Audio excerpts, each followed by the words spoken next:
Hi. வெற்றி. நிறைய பேருக்கு வெற்றினா என்னன்னு தெரியாமலே வெற்றியை நோக்கி பயணிச்சுட்டு இருக்கிறாங்க. அவங்களுக்கு வாழ்க்கையில் ஒரு இலக்கு இருக்கா, ஒரு கனவு இருக்கா அப்படின்னு பார்த்தீங்கன்னா ஒரு பெரிய பதில் இல்லைன்னு தான் சொல்லுவாங்க. எதை நோக்கி பயணப்படணும்?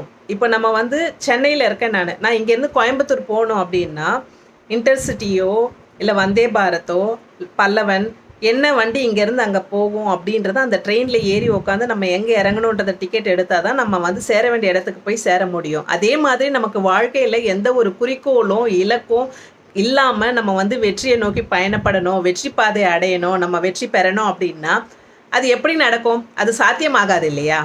அதனால் இன்னைக்கே இதுவரை உங்களுக்கு வாழ்க்கையில் எந்த ஒரு இலக்கும் கிடையாது, லட்சியமோ இல்லை, கனவோ இல்லைன்னா கண்டிப்பாக அப்துல் கலாம் ஐயாவே சொல்லியிருக்காங்க இல்லைங்களா? கனவுன்றது என்ன அப்படின்னு பார்த்தீங்கன்னா, எது நம்மளை தூங்க விடாமல் செய்தோ, எந்த கனவு நம்மளை தூங்க விடாமல் செய்தோ அதுதான் உண்மையான கனவு அப்படின்னு சொல்கிறாங்க. Dream big so that you will achieve big. நம்ம கனவு காண்றது ரொம்ப பெருசாக கனவு கண்டோன்னா கண்டிப்பாக நம்மளும் அடைய போகிற வெற்றியும் ரொம்பவே பெருசாக இருக்கும். சரிங்களா? யோசித்து சிந்தித்து செயல்படுங்க. இந்த வீடியோ பிடிச்சிருந்ததுன்னா லைக் பண்ணுங்கள், ஷேர் பண்ணுங்கள், கமெண்ட் பண்ணுங்கள். பாய்.